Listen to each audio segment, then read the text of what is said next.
And good evening, everybody. Welcome to the interview room. So grateful that each and every one of you are here. We only ask one thing, and that you like and subscribe, and you hit that bell. For that, Karen and I will be forever grateful, and that you send this out to all of your social media networks. We have a lot of folks jumping in with us tonight, and we want to welcome each and every one of you. NHL Pens, so grateful to see you. Carol Miller's here. Cindy, Carla, Sky Goddess, Dark Willow. But first, coffee. Love that. Daniel Donovan, Plant Lady. So grateful to see you. Karen J, Rebecca Bruce, and of course, our dear Maui. Aloha. Always grateful for her. Lady G, Brenda, Marlene, Courtney, Sibby, Josie, Margaret, Irene. Just a few of our friends. Dystonia Awareness. Love that. And Laura from Canada.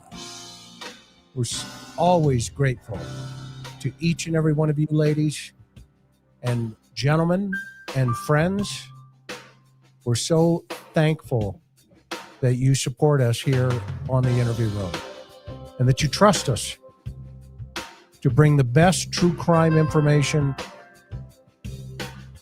to you too. Pauline, Julia, Pam, Denise, Cindy, Donna, and Brenda. Hey, Chris. We have a lot going on, don't we, Karen? We sure do. Hey, everyone. It's wonderful to be with you. Thank you for being here with us tonight. We wanted to thank our amazing mods, Miss Sophia, Maui Girl, as Chris mentioned, Mimi J2, Teresa M, and Laura Waldy. Thank you so much, ladies. We could definitely not do this without you. We're grateful. And please share this with friends. Hit the subscribe button if you haven't already. And we will be very grateful. As Chris was saying, we do have a lot going on tonight.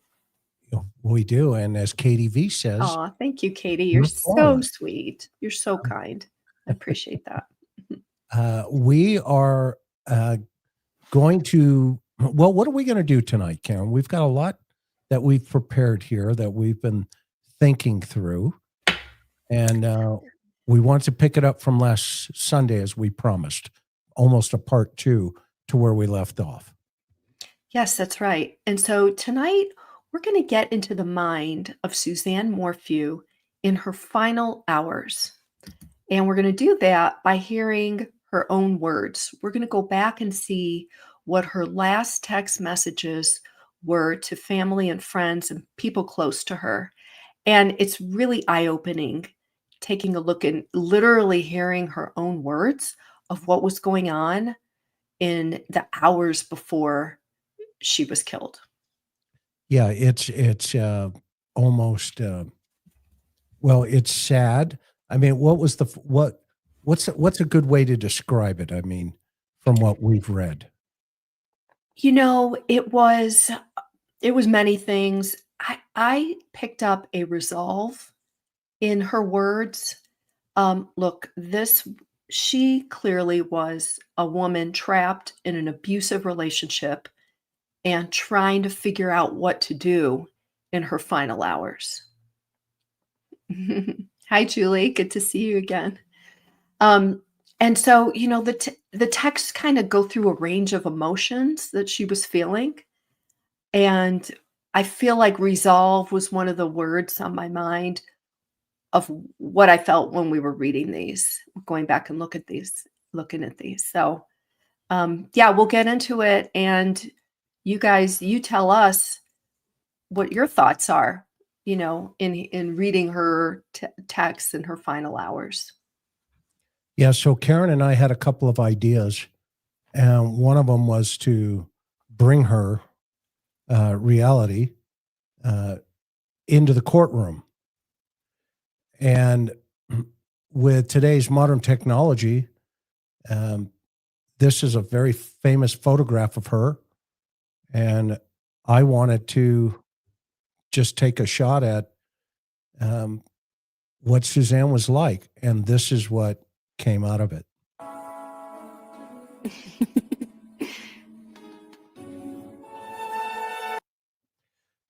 I only wanted to do a quick second or two, but it's amazing when we watch this. This is probably who she really is. It's amazing. And she goes from this to meeting the guy of her world, this guy, and he goes, into this allegation now to where he's responsible for taking her off of this earth.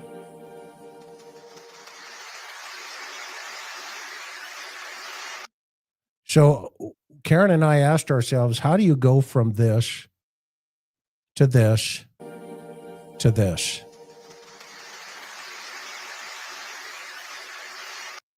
And that's what we're going to find out tonight. Yeah, I mean, wow, AI is incredible what it can do. It certainly is, isn't it? It's incredible. Yeah. It certainly is. And so we're going to go through her courtroom people's exhibits, and we're going to put ourselves in the mind of Suzanne. And I'm going to read these, and we'll talk about these as a group. Yeah, Chris, let's first just tell people where the text came from or where this people's exhibit. So if you guys remember, we'll call it Barry Morphew Arrest 1.0. We're on 2.0 right now. So as the prosecution in a different county was preparing to take Barry to trial in connection with the murder of Suzanne, they had prepared these exhibits. And obviously, like on the eve of that trial, it didn't happen. And they ended up dismissing the charges with prejudice. And Barry walked from jail. And that was a few years ago. And so this was all prepared, as we said, by the prosecution in preparation for his first trial, which never happened. Anything you want to add to that, Chris? No, I think if you would control the comments in the chat, then I'll work on reading the chat messages, and so we don't miss anybody as we go through. Thank you so much. All right, so this is a message, text messaging. Let's put ourselves into into this text message as if we're listening to Suzanne firsthand. Need your prayers for peace today. Been a tough day. How is the kidney pain? Better? Oh, sweet friend, we pray for peace with health or relationships. Relationships. He pulled Macy in again and left. My heart hurts for her. Those are such hurtful ways to help himself feel better. I'll pray for Macy too. That is heavy stuff for a 16-year-old girl. Have you spoken with the girls privately at all about this? Not on a deep level, but open the door for them to ask you questions? It's such a hard subject, you know. He's not stable. It's guilt, desperate measures he's taking. Yeah, she knows more than she should. Yes, she knows more than she should. My heart is aching for what he did today. She and I had a peaceful, fun week. He came in and he wrecked it and left, making her feel bad for him. It's sick. This is a mother talking about her daughter. Karen, what's going on in a woman's mind? Yeah, so she is conveying her feelings. She's not just dealing with Barry and his mental and psychological abuse. She's now dealing with it with Macy, the youngest daughter, who was a teenager at the time, still living at home. And so it's like a double whammy for Suzanne. And I'm not laughing at that. I'm just saying it's like she's got to deal with the intricacies of her relationship with Barry and all the things that he's doing. And now clearly Macy seems like a pawn um, in the middle of them. And this is the crumbling of their marriage. This is to me, the crumbling end of the marriage. And not for nothing, we all know that the most riskiest and scariest time for a woman in an abusive relationship is when she's trying to leave or her partner knows that she's fed up and she's leaving. It's the most dangerous time for a woman. And that is really the subtext going on here. That's kind of like the cloud hanging over everything. And, this is like obviously her and Barry are having, probably explosive arguments, etc.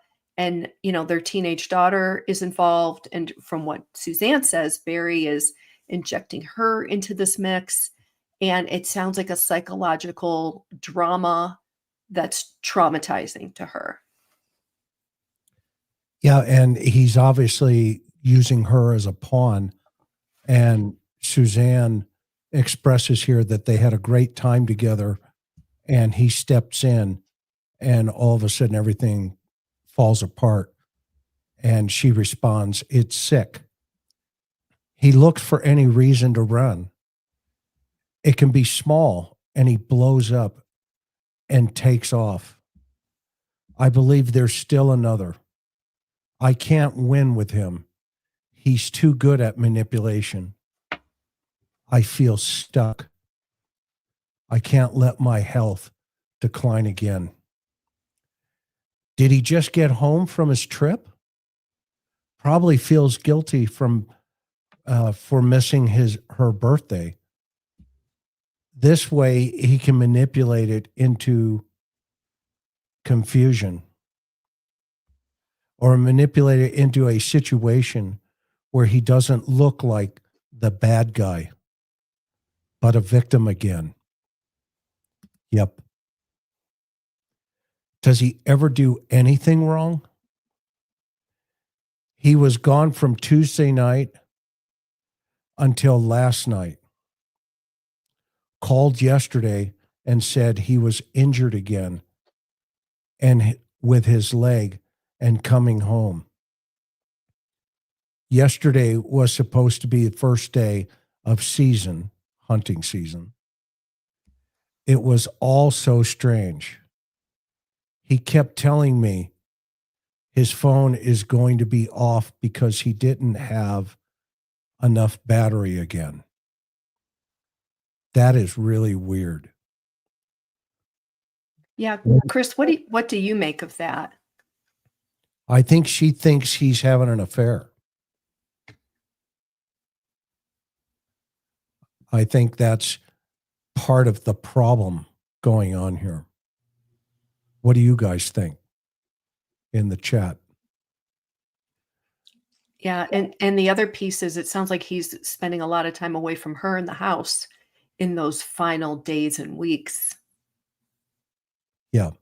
I think Suzanne thinks Barry's having an affair, and that I don't know if at this point, this is September, based on the timeline here on these text messages. So, is she having an affair simultaneously, and the two of them are, outside of the walls of their own marriage? That is really weird. I'm so glad you and Macy had a good week. I'm sure she can feel the difference when he is there too. What's your read of that with the 16-year-old, as a 16-year-old girl, seeing both of your parents kind of square off with each other? Karen, what do you think? Oh, About Macy? you mean from Macy's point of view? What's Macy thinking? Yeah, what's Macy going through? It's traumatic. No teenager wants to be caught in the middle of their parents' fight.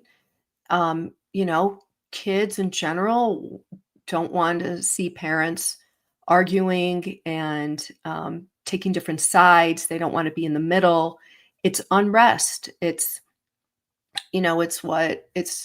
sounds like, chaos, a chaotic home, and maybe things said or unsaid. Maybe there's explosive fighting, maybe there isn't. And as a teenager, Macy probably wants to run away from it too.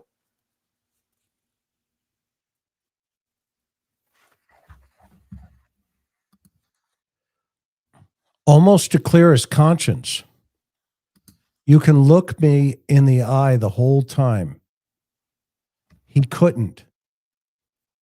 Same thing. Same this morning when he told me his stories. No eye contact. Why is that important for a woman, Karen? Because if you're getting the truth, then somebody can look you in the eye. If someone's telling you a BS story, they're not going to look you in the eye. So it's a trust. That's pure trust. So she clearly doesn't trust him. I can't handle the unstableness. The day he cut his leg, he accused me of wanting to go back to town to get his meds and talk to someone. I came back with, I can't question you about another, but you can me.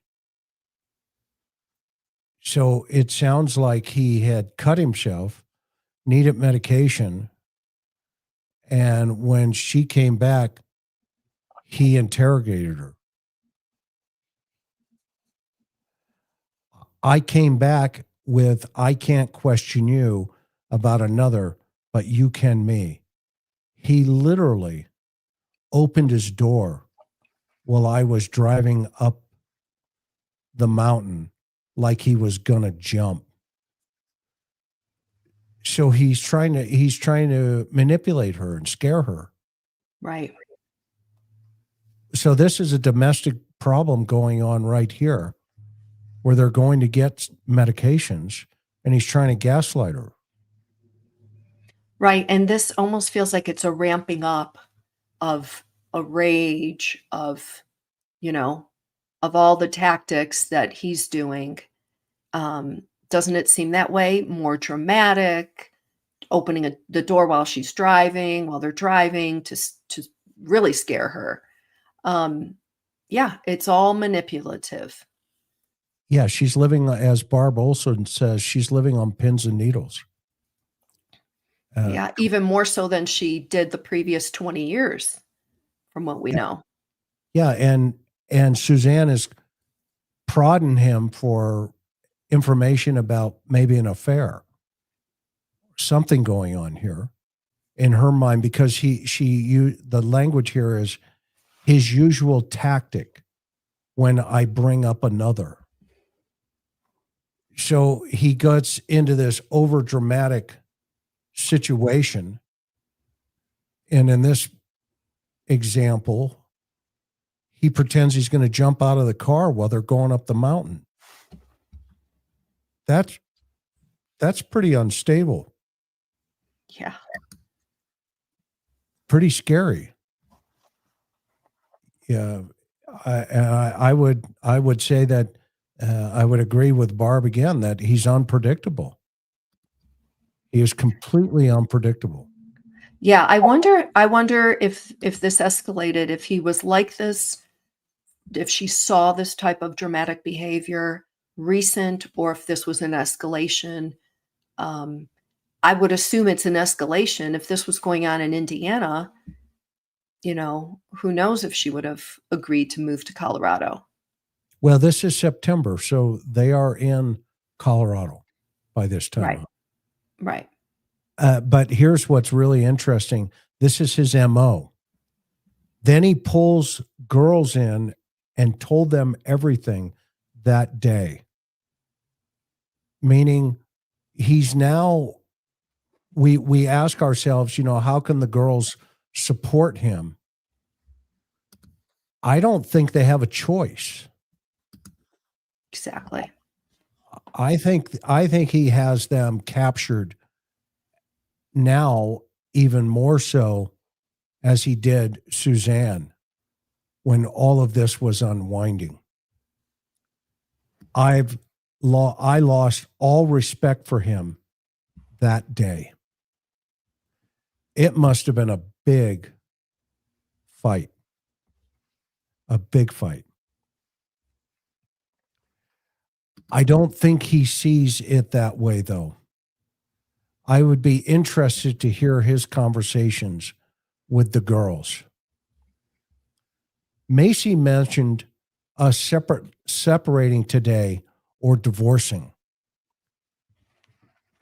So the girls are witnessing what's going on, and Macy is interjecting maybe, and we don't know if she's saying, Mom, maybe you should get out of this, or maybe,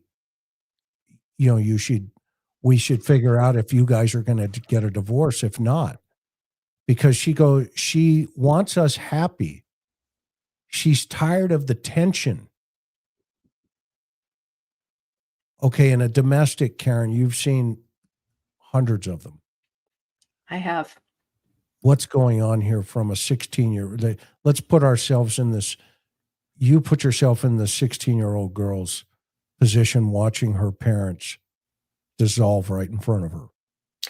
I mean, she's probably less of a teenager and more of an adult. Maybe the third adult in that marriage, based on how the parents, specifically Barry, pulled her in to the problems.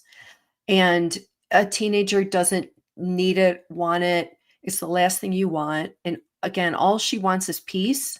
And so she's, as the text says, that she mentioned us separating today or divorcing. I mean, Macy's probably sick of it. She's, been in the house. She can see the dynamics going on. It's horrible for her. She's probably as sick about it as Suzanne. And Macy's stuck. She's still, at this point, a 16-year-old, or at least a teenager, if not exactly 16, still under 18, still under her parents' wings. And she just wants peace.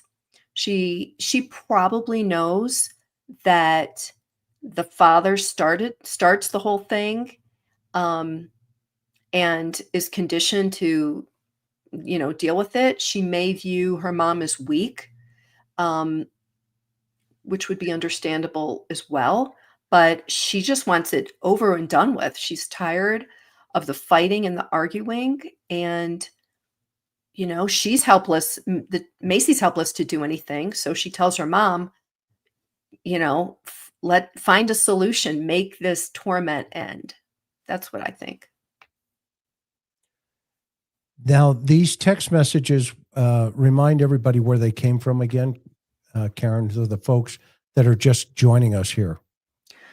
So these are text messages that the prosecution in the first murder case against Barry, what they were going to present to the jury. That trial never happened, as we know, and the charges against Barry were dismissed with prejudice. So this is some of what the prosecution had prepared. This is part of what their case was going to look like when it was in Chaffee County.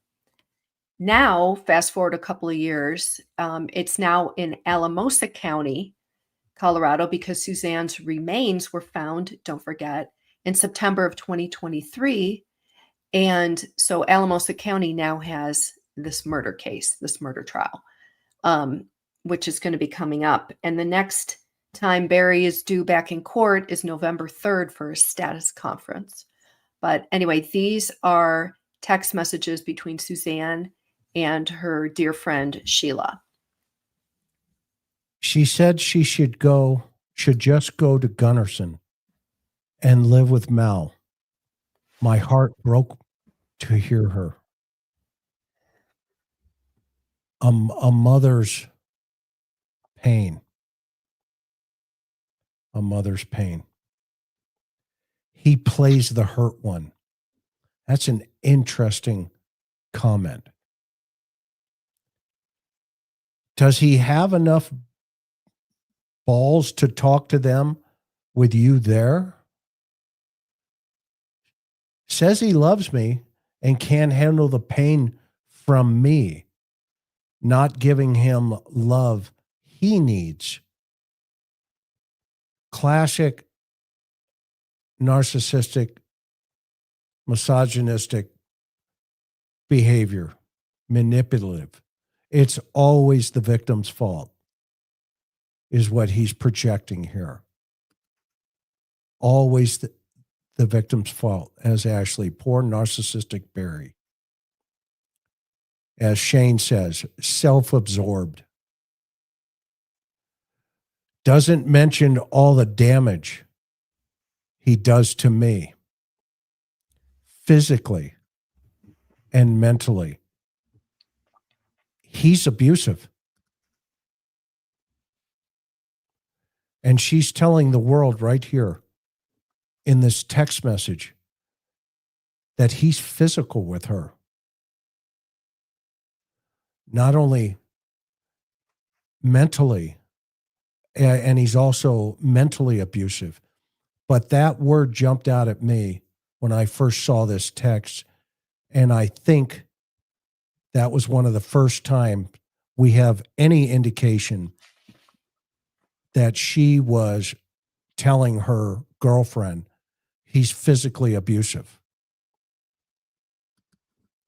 Because she, if you look at that sentence right above it, doesn't mention all the damage he's done to me. Not he could have done, would have done, should have done. He did it. And she says it's physical and mental. Now, Yeah, that is going to be huge for the prosecution's case. Yeah, because he shows a pattern. It shows a pattern. Yeah. He paints, great point. He paints himself as the victim constantly. Evident of the fact that he filed a civil case when the initial charges were dismissed. And even today, out on his little ankle bracelet, he accuses the world of picking on Barry. When in his wife's own words,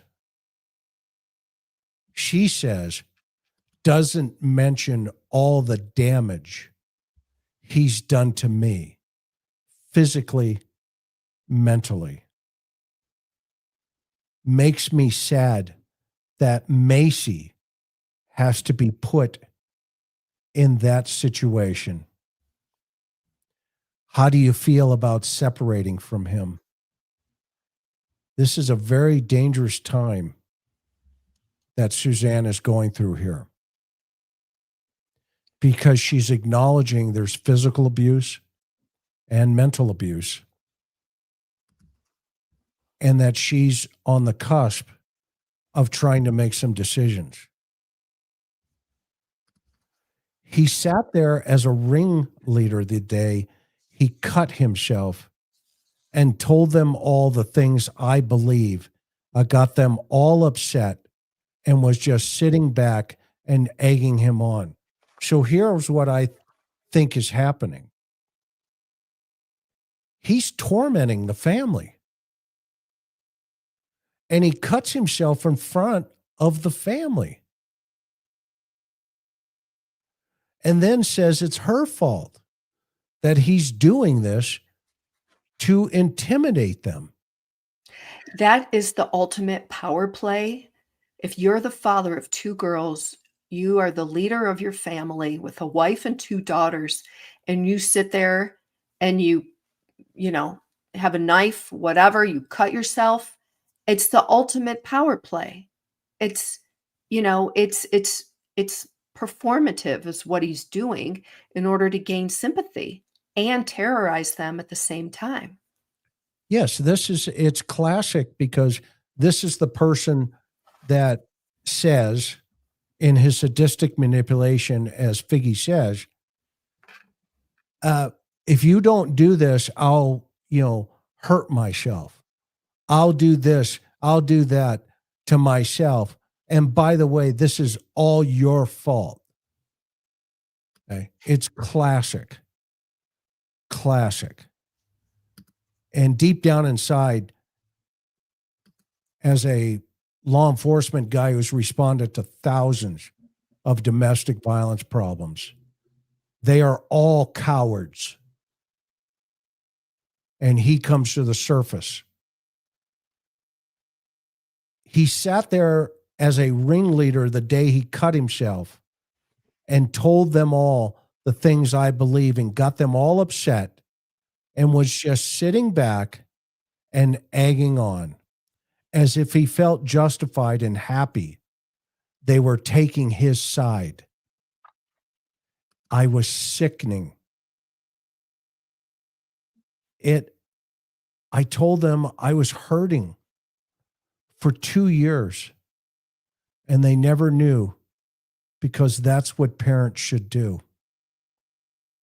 So she was protecting her daughters from this monster. Is that the way you read that, Karen? Yeah, definitely. And there've been so many cases that we've covered where the woman is in the abusive relationship. She's waking up to it and she's trying to figure out how to get out. I mean, I can think of Maya Maletti. I can think of Deanne Warner. There's many others. And of course, Suzanne's is, the archetypical one here.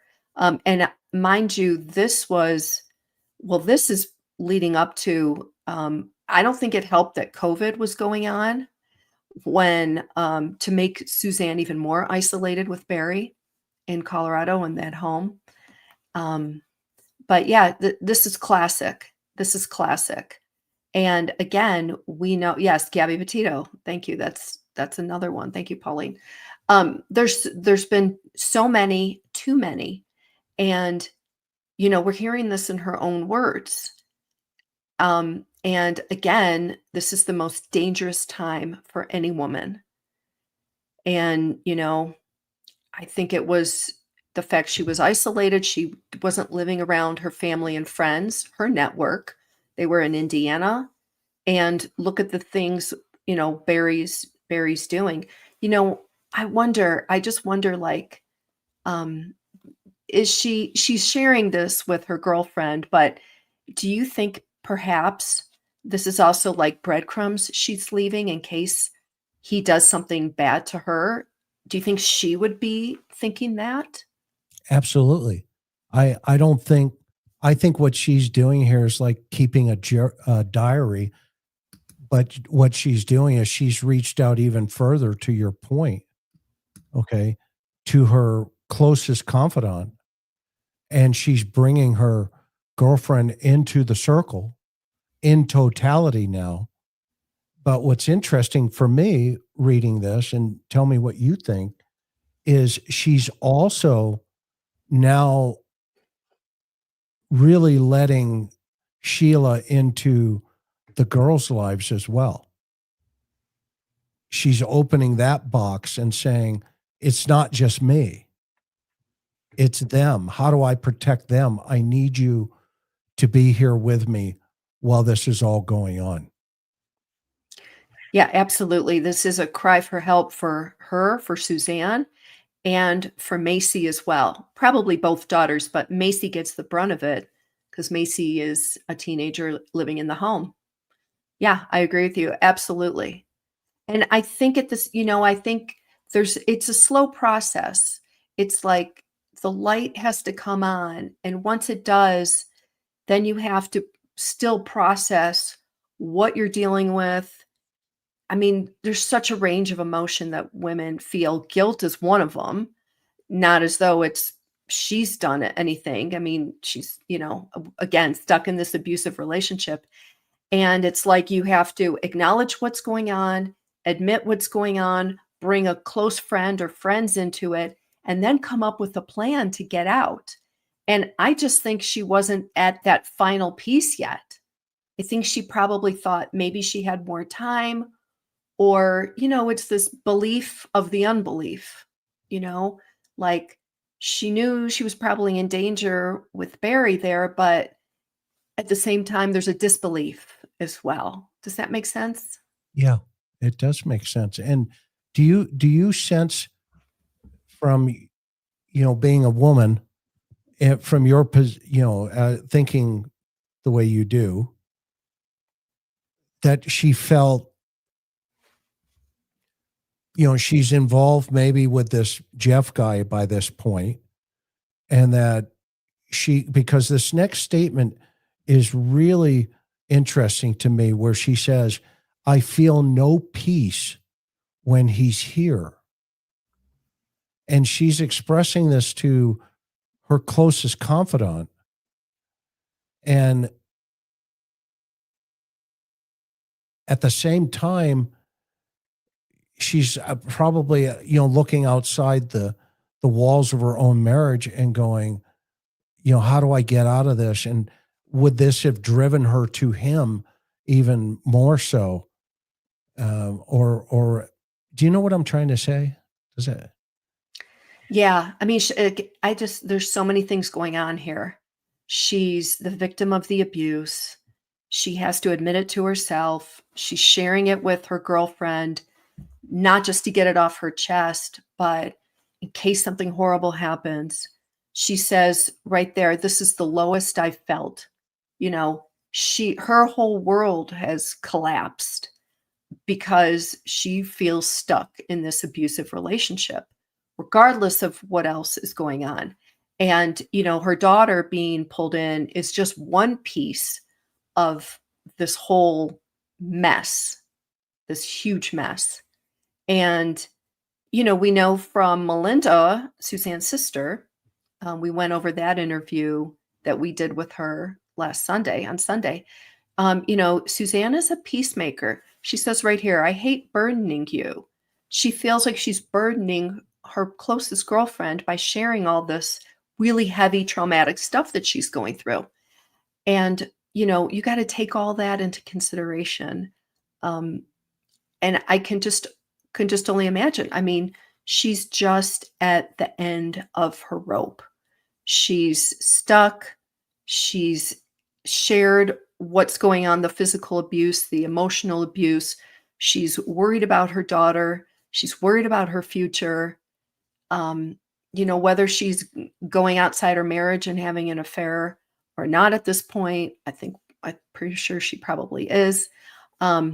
She knows the stakes. She already knows the little things that inflame Barry and make him go from 0 to 60. So, she has to balance that too. She's just, you just feel horrible for her at this point. And that balance, how does that play into, as a mother and you're trying to protect your daughter? Right. So, in these type of situations, it's one more thing that she has to deal with at every waking moment. The only peace she gets is the little sleep that she probably gets at night, that she was getting at night.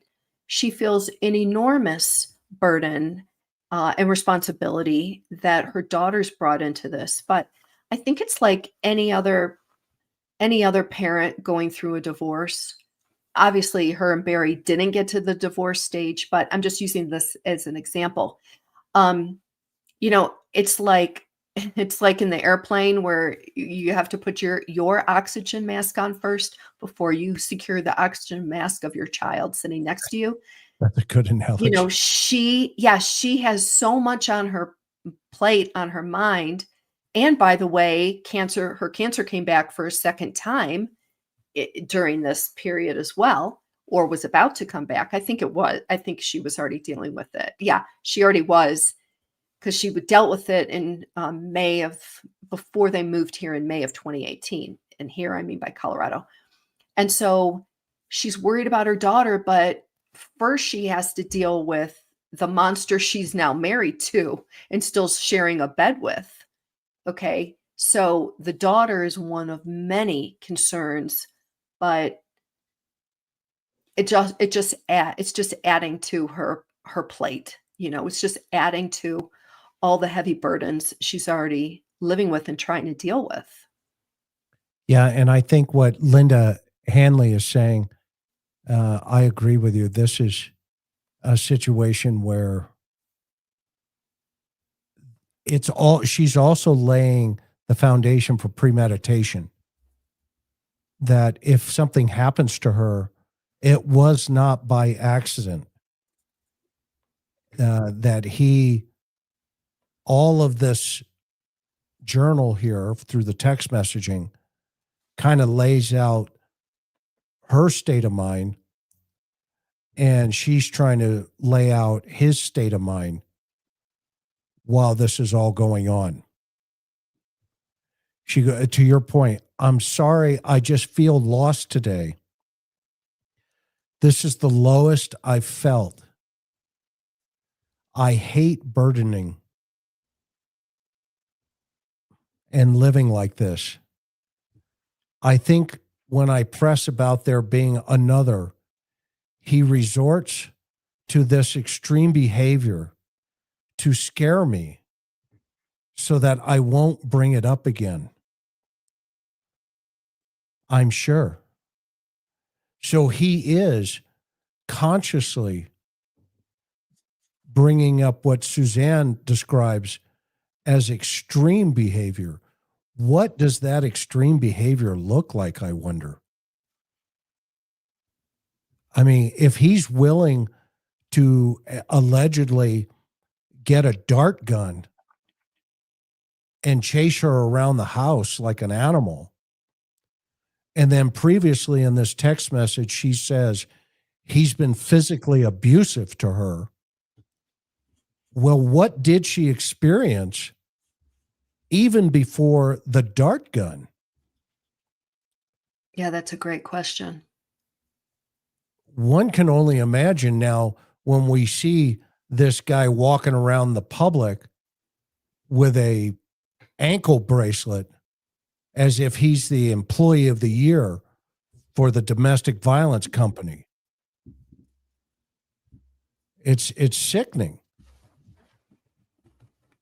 And I want to try to make it work until Macy was on her own. I wanted to try to make it work until Macy was on her own. I wouldn't feel safe alone with him.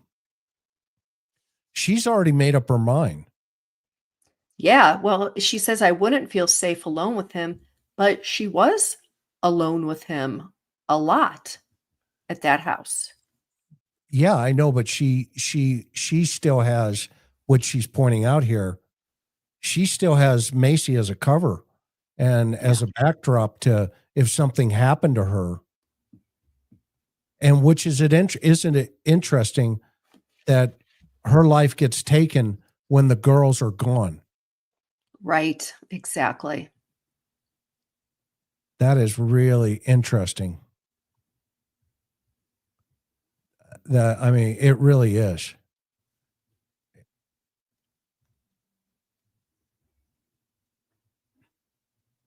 I'm just trying to wrap my mind. I'm trying to put myself into her shoes while reading this and going, You know, Chris, that comment right there where she says, I was trying to make it work until Macy's out on her own. She knew she knew the end was coming to that marriage. She obviously knew it.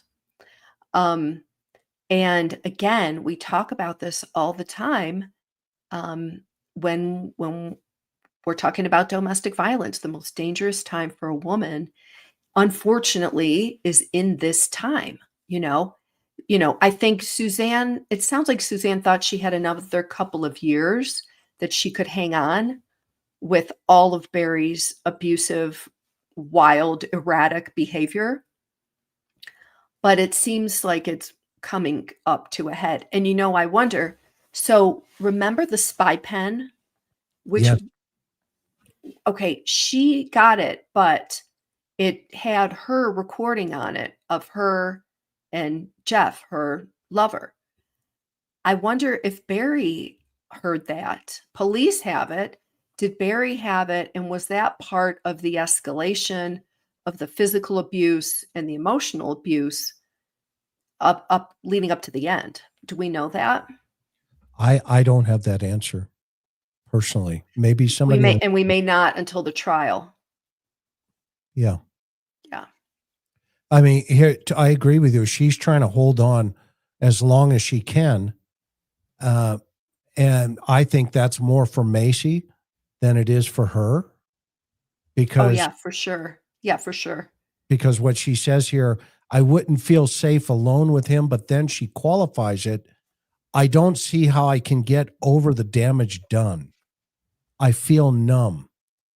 I've told him and he said, okay, well, let's just tell the girls I'm leaving and how you feel, and you don't want me. That is a narcissistic response. It's not my fault. It's your fault. And we're going to tell the girls, just like I demonstrated how I can have them, turn against you by cutting myself in front of everybody and blame it on you. And here he's saying, let's just tell him how you feel. That's personal. And you don't want me. So it's all her fault. And one wonders, even if she was able to get out of that house and file for divorce and say, okay, at least I'm out of this toxic, hellish relationship. I'll take the blame from my daughters and try to sort it out later. Sh He wouldn't have even let her, he would not have let her done that. No way. I agree. Evident of the fact he allegedly killed her. I If I totally. can't have you, nobody will. By this Again, point, he's already thinking about homicide. In the domestic violence homicide, continuum, he's already processing. How do I take her out? I'll guarantee it. I guarantee it. There's a great study. Remember, we had Dr. Smith on a long time ago who did the study on the 10 phases of domestic violence homicide. Yeah, yeah. guys, that's in our playlist down there, so you can go watch that. So, After this show, we're gonna put a link in the description below so you can watch that video. It's a very important video because she goes over all the different stages that, people are trapped in these abusive relationships, starting from 1, which is the early warning signs, to, like, 5 are the red flags, and 10, her stage 10 is homicide. exactly. Um, I sound so terrible. I'm sorry. I know I've done things to hurt us too. So she's taken responsibility, self responsibility, many things. Like I said, it's made me someone I don't want to be. I don't like, don't want to be. He has pushed you so far. This is terrible. But I would manipulate him right back and say, fine, let's go tell them. I have been recording all the things you've said and done to me in private. Let's see how they feel after they see all of that. Call his bluff. Makes me so sad, frustrates, not sure that's the right thing, but I would be over it. They know he hurts me. She's talking about her daughters, both of them. They know. Now, Chris, what's interesting, her friend says, here's what I would do. Here's what you got to tell him. I've been recording all the things you've said. Okay, stop right there. Again, is this a reference to the spy pen that Suzanne said she got Could be. in order to trap Barry? Or did she do more sophisticated things? Or did she have her, phone recording? I mean, that just brings up a lot of questions for me about, was it the spy pen or was it more than that? It's a great question. Is there more evidence that we don't know about that will reveal itself in trial other than just the spy pen? Yeah, that's a great thought. But I think what's really interesting here is Suzanne is telling us that the girls know what's going on and that he is hurting their mother. So I don't blame them in any way, shape, or form personally. I think they're trapped, like Suzanne was trapped. What do you think, Exactly. Karen? Oh, yeah. No, the girls are trapped, and this is so manipulative. When this comes from parents, when this comes from the opposite sex parent, the father to the daughter, I mean, these girls don't have a chance. I mean, I can only hope that they would just be getting therapy because they need it. The manipulation, because don't forget this, Suzanne came from a family that, her parents were divorced and, had other issues, according to Melinda, but for Barry's daughters to have Barry as the model of what they might think would be a healthy, normal relationship. Holy cow. No, it's the girls are victims just like Suzanne. They're not even going to have the tools to get out of his grasp now. Yeah, All they power, can do dominance, is control. the path of least resistance is to hang onto his arm every time he comes out of the courtroom. Well, or goes into a courtroom about their mom's murder. Power, dominance, and control. And look what Suzanne says. I believe Macy probably understands the most what it's done to me.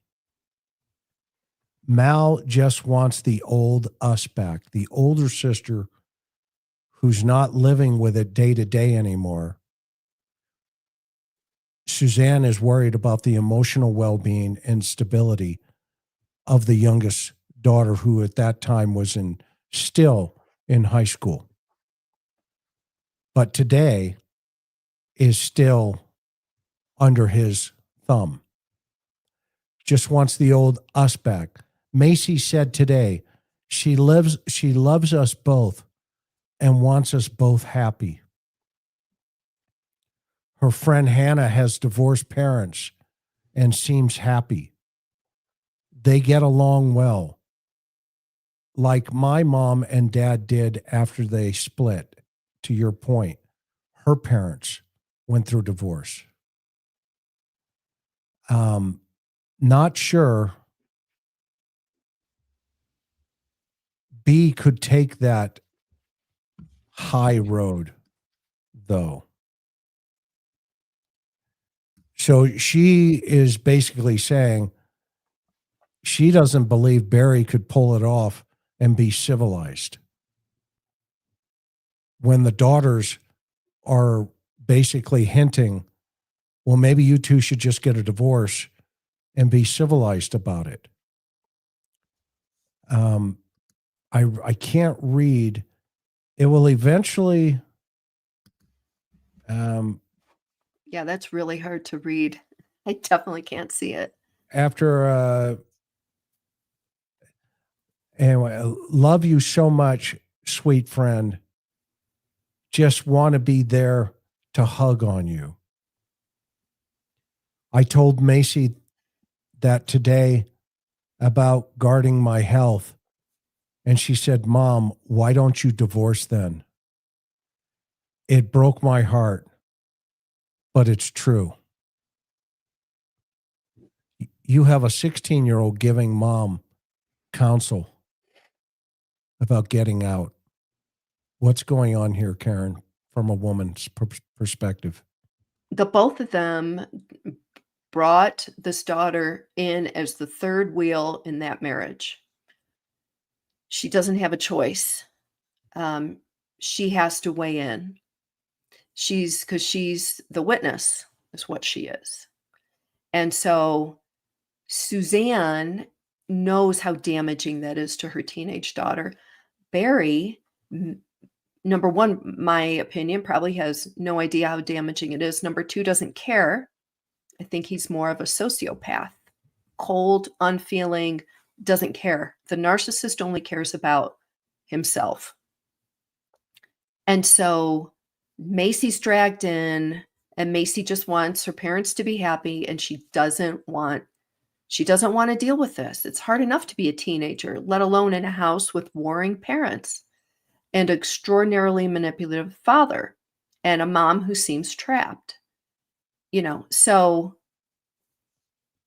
Suzanne hates the fact that her daughter's brought into this, but Suzanne can't even get out herself. So again, she can see it and recognize it, but I think if Suzanne probably couldn't even help Macy. I'm gonna take a drink of water. Hang on.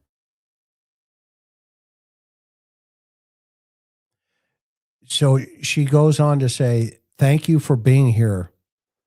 I'd be lost without you. I know I sound so one-sided. I've done my share of damage. I just want peace. That's a plea. Yeah, it's a cry for help. That's a cry for help. Went from sad yesterday to mad today. Typical for me once I think things through. No accountability on where he is and phone off. At least it's peaceful. So, I mean, this is an extremely volatile situation going on here as we near the totality of the trigger here, where everything goes into the path that it took, and they find her buried with Bam in her system. So he ends up allegedly taking her life, and she's laid these text messages out about her life. That is good, at least. How was he last night when he came back? He never came back. Says he's staying out till Friday. Go ahead. No, I mean, obviously, Barry had some place to go and somebody to be with. I'll put it that way. you know? Um, I just want to make a point regarding the trial, regarding prosecution and defense. Obviously, prosecution knows that Suzanne was in communication with Jeff, her lover. I'm sure plenty of information is going to come out with that. He is on the prosecution's witness list. With Barry, we may not have that type of hard evidence, if you will. And so, Chris, me and you talked about this question of, well, how is the defense going to paint Suzanne, the victim, during the trial? Let me ask you this: when it comes to her being unfaithful and him allegedly being unfaithful, how do you think between the prosecution and defense, how do you think that's going to play out? Well, if it's consistent with Barry, look how it played out with Suzanne. He's always the victim. And his dominance, power, and control, I think, will be projected as victimhood by his defense team in the courthouse. That she was the one having the affair. Right. Oh, yeah, I was having an affair, but she's the one that pushed me to do that. And mine wasn't steady. I was just dating different women, yada, yada, yada. And then they'll attack the evidence, the medical evidence, like the BAM. The mountain they have to overcome is the fact that there's only, I think, a few hunters in the state of Colorado at that time that even had access to that chemical. Well, what was great about the ME's report is that they said there was only one person in the state of Colorado that had a prescription, if you will, for BAM, and it was one Barry Morphew. Go figure. Go figure. Now, as on the prosecution side, hey, that's great. I love it.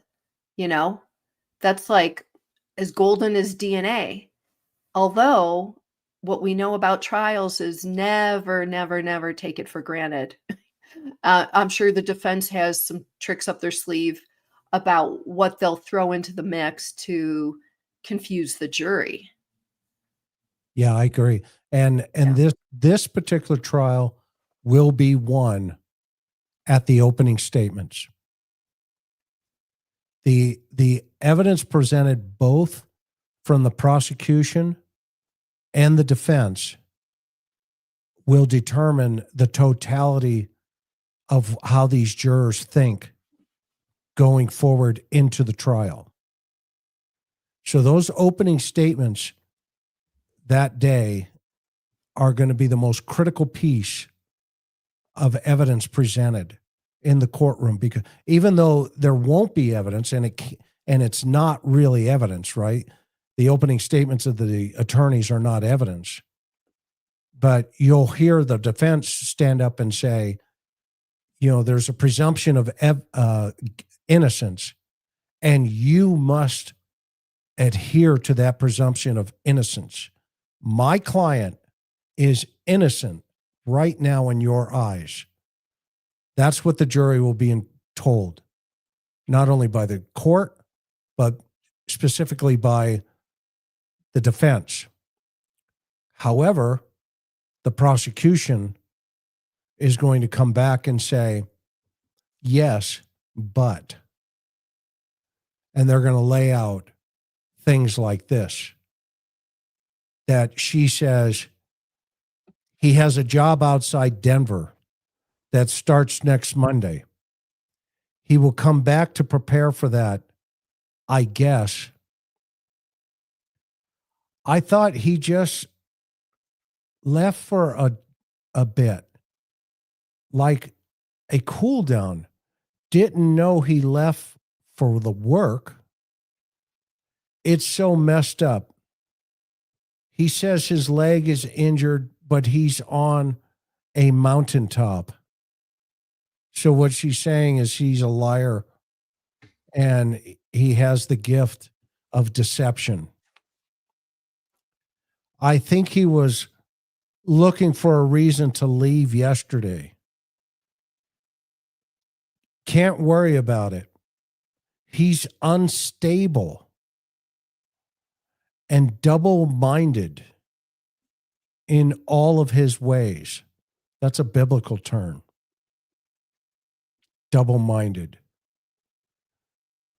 I'd rather you be hot or cold, for I will spew you out of my mouth, the Savior said.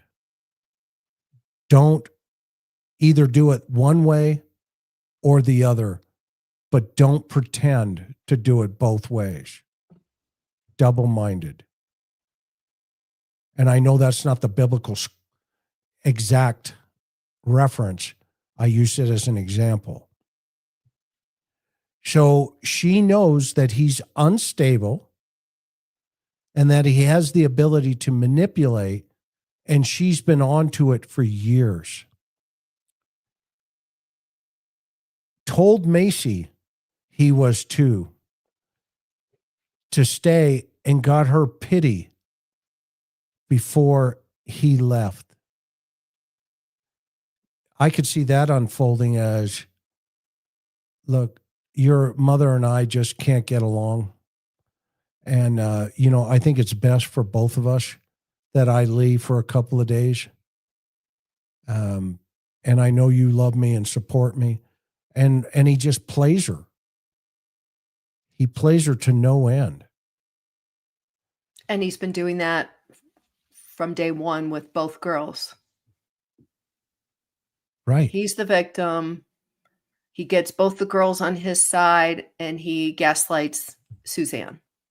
Exactly. Yeah. Let me go grab my glasses, hon. Real Okay. fast. If you can just hang on just for a second, okay? Yeah, no problem. I know the print from this text, the text is really, really tiny, especially for us older people who need glasses. So anyway, while we're waiting, let us know what you guys think. Put your comment in chat. What do you guys think about these texts and Suzanne? Do you think at this point, in this conversation that she's having back and forth with Sheila, do you feel like she was in danger at this point? We know she obviously was the weekend, the day, hours before she was killed. But at this point, when she's laying all this out for Sheila, do you think that Suzanne thought she was in danger? Because I do think you can know it and think it and still not be able to help yourself get out of it. I don't know. What do you guys think? Caroline, I want to put your comment up. I think Barry is an annihilator. Oh yeah, for sure. For sure. Natalie, what does Natalie say? Yeah, she was in danger for years. Yeah, I agree. Definitely. But it obviously escalated to this point. Bella, Suzanne knew she was in danger. Yeah, I don't know, these text messages, I feel like, that saying that God always leaves a witness. I mean, and it's usually the victim that's able to somehow leave, some breadcrumbs for the investigators and the prosecutors in order to hopefully get justice. Yeah, it's crazy. It's so crazy. Lori, I don't think hang on, let me put your comment up. Hang on, the comments are moving fast. I don't think she thought he would hurt her like this. Yeah, I agree. I think there's that disbelief, she knows how he is. She knows the abuse. She knows the narcissism. She knows just how twisted and conniving he is. But I think you're right. There's a disbelief that she could be harmed and have her life taken. I would definitely agree with that. Okay, I'm Right. back. I don't have my X-ray vision readers though, so I'm gonna get a She little was still in closer. denial. Yeah, I totally agree. Definitely, she knew she was trapped. Um, yeah, and I just wonder, like, she knew all this. She knew how Barry was even before they moved to Salida in May of 2018. And interestingly enough, 2 years later, 24 months later, after moving there, she was killed. So, Yeah, um, these text messages, hon, are was dated she September was 2nd, 2019. 29, yeah. So that's in the months leading up. Debbie, Sheila was back in Indiana, and Suzanne was in Colorado at this point. Um, and I know they saw each other, and you guys remember it was Sheila's, I can't remember if it was her son or daughter that was getting married that weekend. Do you remember that, Chris? It was The Sheila's weekend daughter. that it was Sheila's daughter that was getting married, not in Colorado, probably back in Indiana, and Suzanne didn't go. Suzanne wanted to go, thought about going, but she ended up not going. So, Yeah, that was one of the huge red flags for Sheila. yeah. Yeah. Yeah. Do you want me to continue? Yeah, continue. Yeah. Okay, so I'm just going to get a little closer to my screen here. It says, Yeah. told Macy he was too hurt to stay and got her pity before he left. You've been so strong and so patient with him for these so many years. Oh, Sheila, thank you. It's the truth. Not sure I knew all of the info could do it. I was thinking this morning how long I have put up with disappointments and just feel I'm to the end.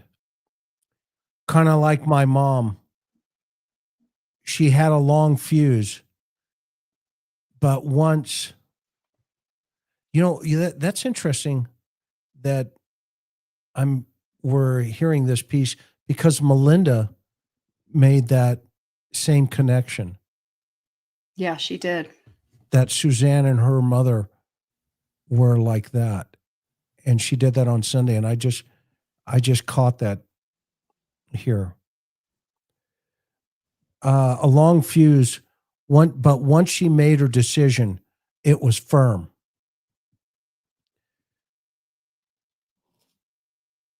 You were at your end before you moved and gave There him another chance to start fresh. there you go. Right there. I didn't think he'd change. I know. That's huge. That is huge, and it kinda goes back to, then why did she agree to move to Colorado and leave her family and friends behind, leave her support group behind? If she knew he was that bad and he wasn't gonna change and she was never gonna change him, then why did she do it? Wow. I mean, I don't wanna blame Suzanne, I'm not trying to blame the victim. It's an obvious question based on this text. The older he gets, I think it will get worse. The instability. I was thinking of my Kokomo talks with you. That's Kokomo, Indiana, and how broken I was. I would press forward thinking about a job you would enjoy and how you could live a happy and healthy life and make some what if plans. So this is September 2nd, 2019, and Sheila is counseling her, get ready, girl. You're about ready to go out on your own. You need to start thinking about taking care of yourself. Am I reading that right? Oh, yeah, absolutely. Yeah, that's how And, I'm Su- reading it. and Suzanne says, yes, I have been thinking that way. I need peace. It's scary how good that sounds.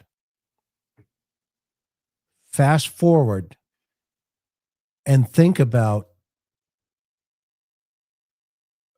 it. It's worth it. With him, once, I can't read the rest, so I'm not going to read it. It says, "Once Macy's gone, I won't be able to do it. I won't feel safe. I've tried to hold on for her, but even she's weary of it and asking why we don't separate." So the 16-year-old daughter's out of gas as well.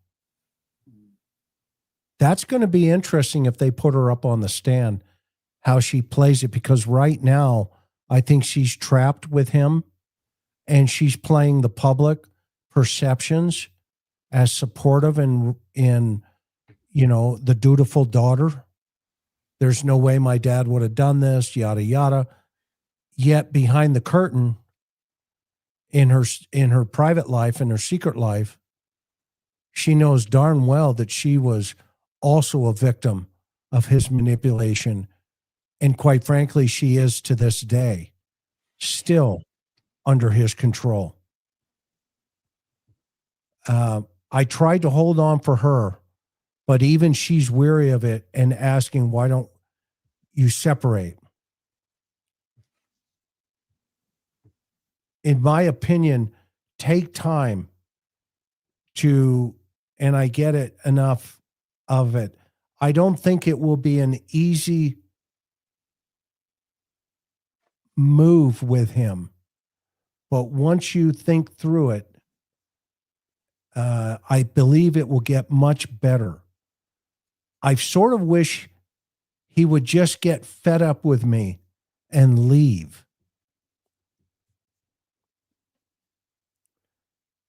Does that sound bad? Being apart may be more of a blessing for Macy, and then she doesn't have to worry all the time. I know. I feel so bad for her. But she wants to look good. So, yep, he wants me to be the bad guy.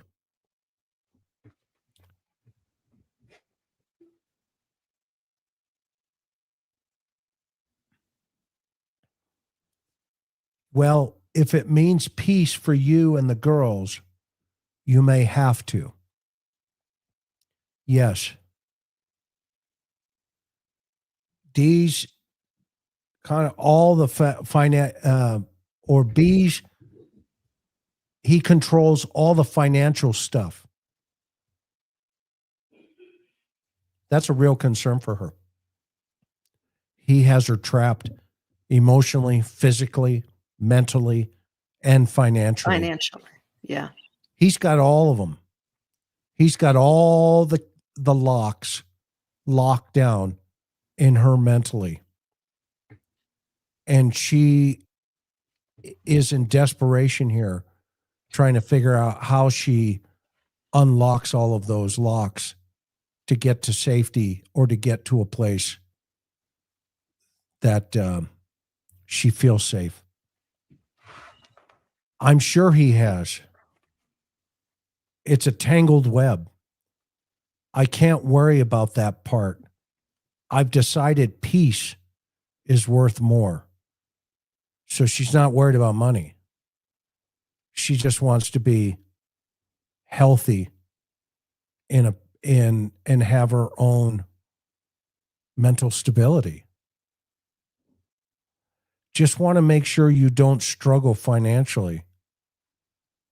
I've lived in a shack right now. I'd live in a shack right now. I'm sure he won't make it easy. He has always wanted control. The lights are coming on, finally. Well, the lights have probably been on for a while. And again, she's now sharing it. She's processing it and sharing it with her close friend. The Lord will take care of your needs. You've been so faithful. Now it's time to let him carry you. I can't do anything until we get our full payment for the house. Maybe January.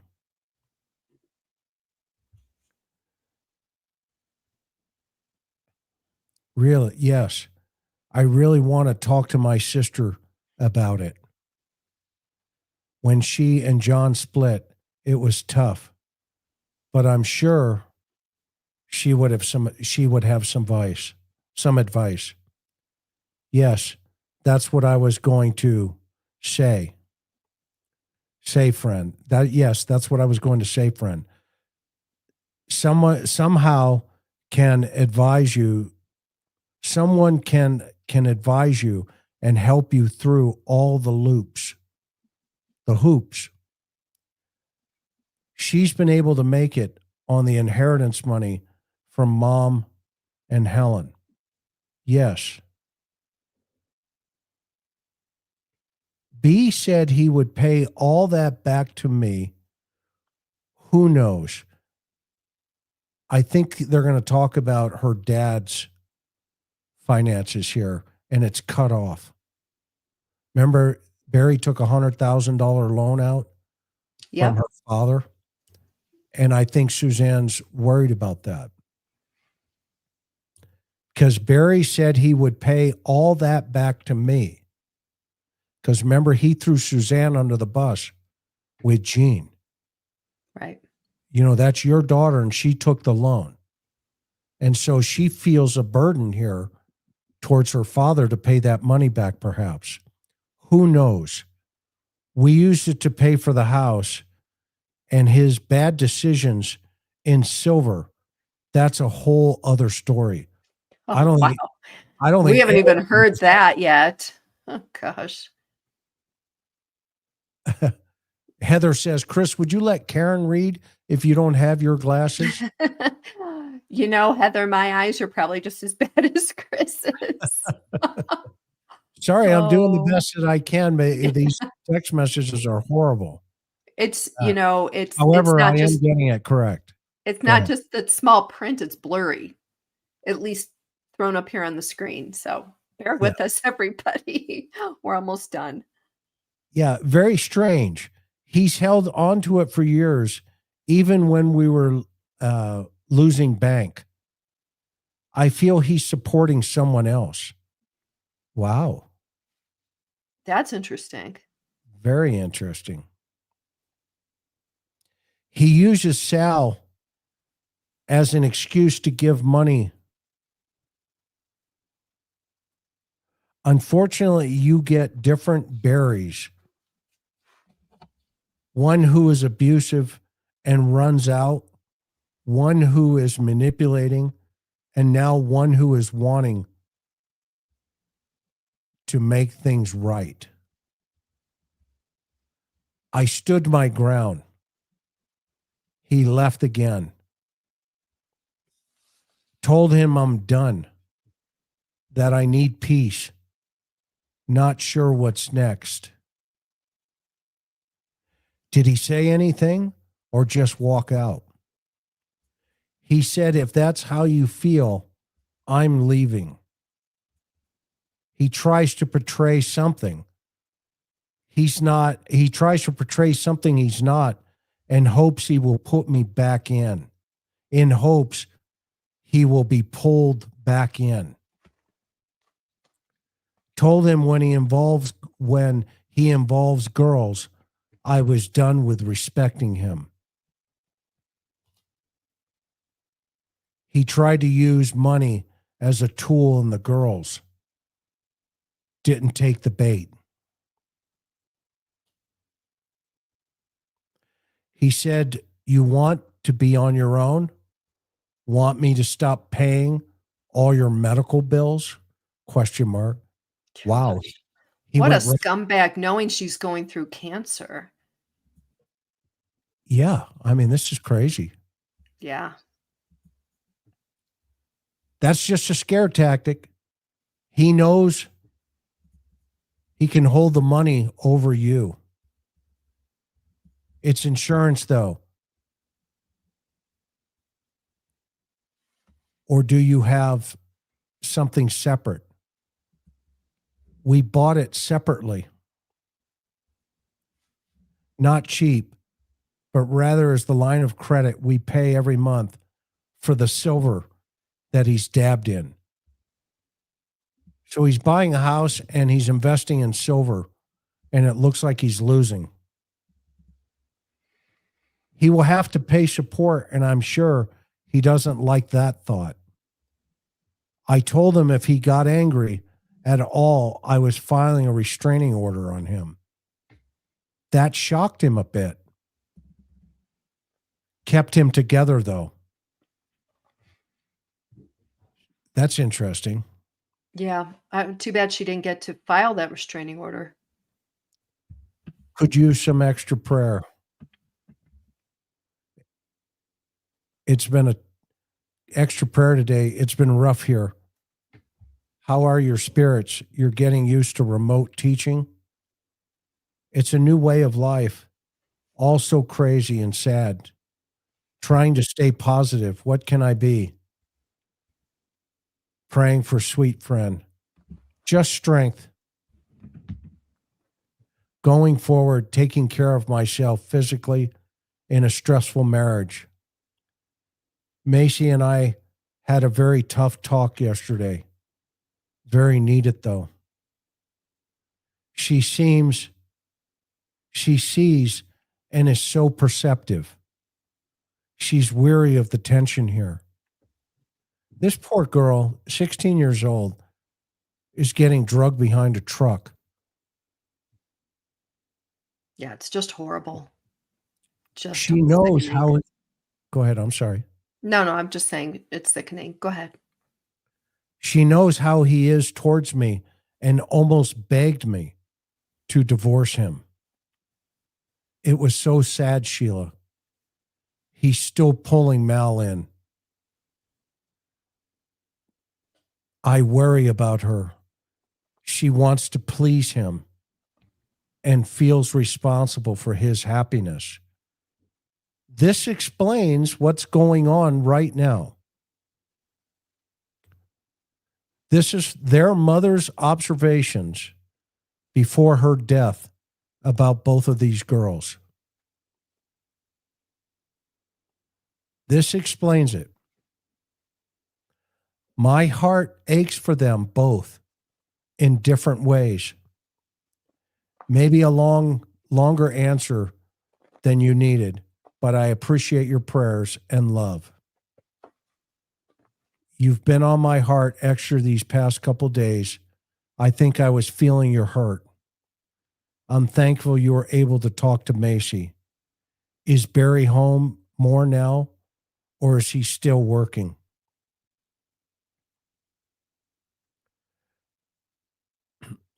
Praying for your strength. Have you looked into the next steps if you move forward, or if you move toward getting out? Not really. I feel unequipped. So he's beating her down emotionally right now. Yeah, and this is her closest friend. Let's not forget who's all the way across the country in Indiana. Suzanne's still a new place and doesn't have the wherewithal to reach out or figure out a game plan to get out of there and get away from Barry. She knows how explosive he is. She probably knows she can't just pack a bag and say, "See ya, I'm leaving." And rather than take a baby step, she does nothing. She stays and continues on, receiving the abuse. I think it's just heartbreaking. This is just heartbreaking. Yeah, she goes on to say, wish I could just have an amicable talk, but dealing with a narcissist. Macy said, Mom, we could move to Salida and both get jobs this summer. Her friend Hannah has been through this. It's good now, but she was alone with the fighting at home before. What does he want? Have you talked any more about splitting? It's so hard to know what's next. Trust in the Lord to guide. He threatens, but I'll never come out. I've never come out and said I wanted it today. He thinks I'm holding on till after Macy graduates at least. So Barry's insecurities are driving his anger. He probably thinks I'm not strong enough to do it, given the finances. I don't want your mental health to plummet in the next 2 years. That is so long. If you have any advice, Macy assures me she will be fine with it yesterday. So 2 years until she graduated. So she's in 10th grade. And Macy's already saying, let's get out of this. She said, Mom, why don't you just do it without telling him? She knows how his manipulation, she knows his manipulative ways. I don't either, and I feel it slipping. I finally got him off the idea of building a house. I was so anxious thinking about it. I think it was my inner self just moved him along with the chaos. She even mentioned a restraining order.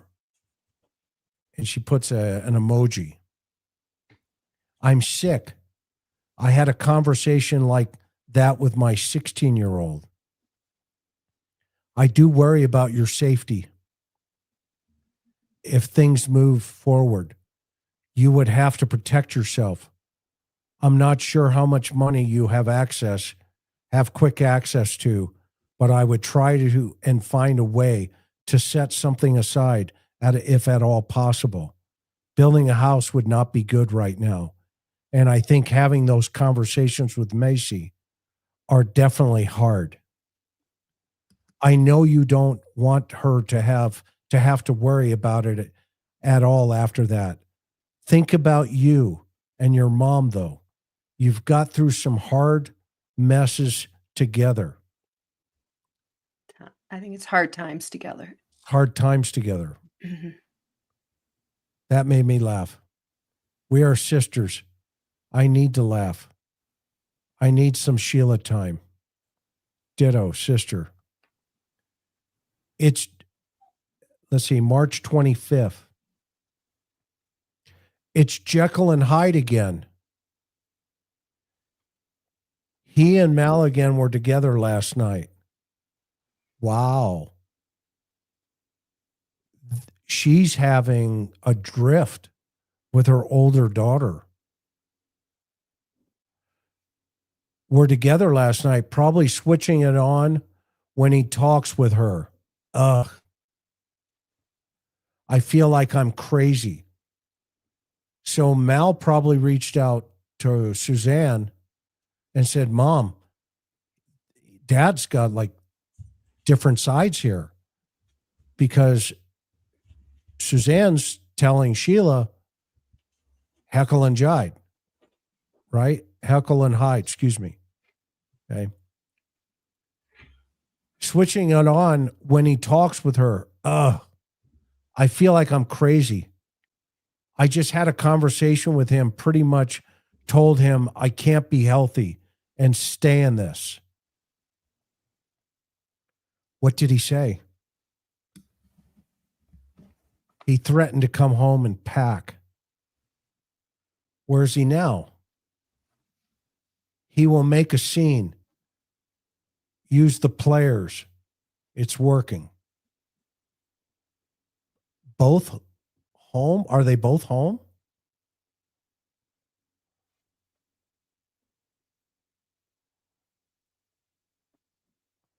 Money stuff, it's sketchy. I need to ask your opinion on it. He also asked me if I'm talking to anyone about our marriage, like friends. He's already thinking about taking her out. Make sure the closer I see your choice, you keep it about you. Yes. When will he be home? Probably late. He came home when the girls are gone. He won't speak of divorce, begging for another chance. I'm so torn.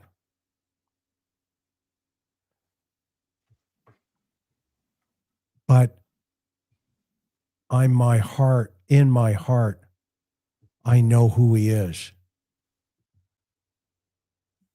Barry's operating on fear. That's what I told him.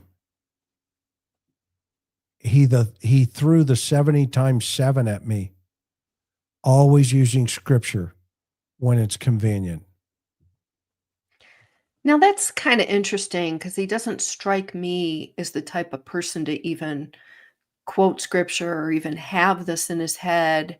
He seems antithetical to God. And I know it's a ploy. I know he knows that he can get to his wife by quoting scripture, but it seems really off character knowing what we know about Barry. Yeah, he's right. How are things on the home front? It changes like the wind, as usual. Long text this morning of apology and declaration. It's sad. I feel bad. I don't want to cause him to have to do this. There's just become a point, that reality of what never been. This is sobering. And I've accepted what is. He can't change the core person, Makes me wonder what the young me was thinking. Does he feel that reality too? I was a broken girl just looking for stability and no confidence in who I was. He thinks we're great as long as he's getting what he wants. That young girl can see in the past. I have regrets, but Mal and Macy are the sweetest parts of all of this. No mistakes there. Thank you for asking how the remote teaching's going. I'm done. I could care less what you've been up to and have been for years. We just need to figure this out civilly. This was the last text to Barry Morphew.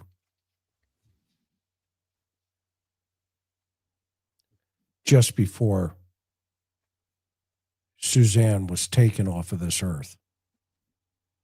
Chris, my thoughts in going through these texts, she knew who she was dealing with at the end.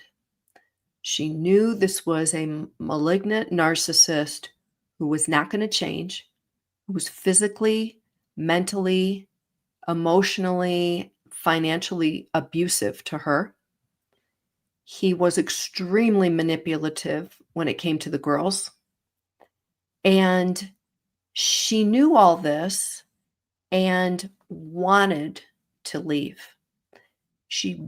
My opinion, there was something that had her frozen where she wasn't able to take that first step. And I think her sister Melinda put her finger on it, that had this all played out in Indiana, had they not moved to Colorado, I think Suzanne could have successfully had her family and friends and broken away from Barry successfully. It probably would have been a very ugly, messy divorce, but I think she would have been able to do it in Indiana. The fact that she was alone in Colorado, he knew he had total, the psych advantage over her. And I feel like she did not know who she was dealing with. She knew who she was dealing with. But again, I think there was just this she was frozen, unable to take that next step. And I think she knew how she was going to not have to tell him her plan. She was going to have to be the one. And I think she got to the point where she was like, okay, I'll be the bad guy with my daughters. I don't even care anymore. I need peace. She kept using that word, peace, in her life. And I just think she wasn't able to mentally pick herself up and get out of that house. Very well. I mean, that is so well said, Karen. I mean, because if we go from this and we bring her back to us through the gift of artificial intelligence, this is Suzanne.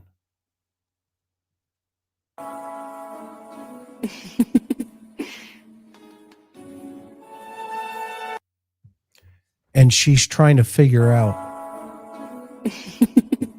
who she is at the end. And she's empowering herself because she didn't realize in totality as this young girl that she says in those text messages that he would become this person.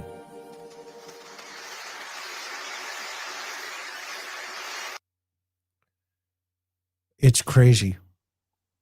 And I hope she gets justice, for her life. And that a jury brings it on, whatever that is. And that they hear the evidence and that hopefully the prosecution's able this time to bring her justice and bring that statement home that she's done. Thoughts? You said it best. Yeah, we're all waiting for justice for Suzanne. We're praying for justice, and we hope this time around that the court and everybody in that environment, we hope this gets to a trial. We hope the jury makes the right decision. And we absolutely hope that justice is served for Suzanne, her family, and her close friends. Amen. All right, everybody. Aloha. Thank you for being with us tonight. And please share this video with all your friends, your neighbors, and any individual who may be stuck in a volatile relationship. Suzanne's life was not in vain. She is going to help somebody else, and let's help her. We love you guys. Aloha. Have a good evening. And thank you so much for always being with us.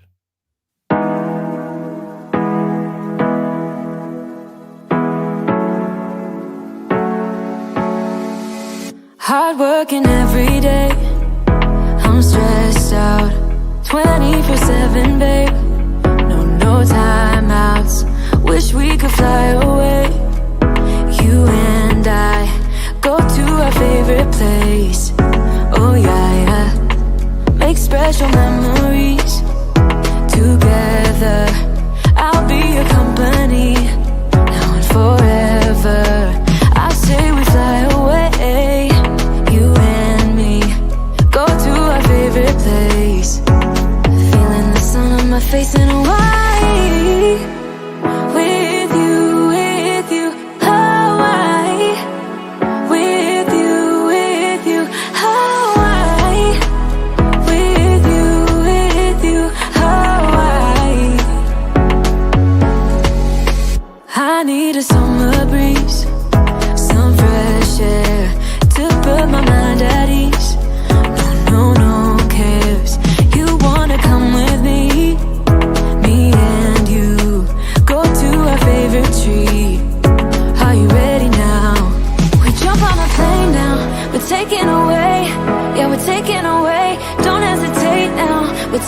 away. Yeah, we're taking away. We'll never come down. We're going away. Yeah, we're going away. You and me. Feeling the sun on my face in a while.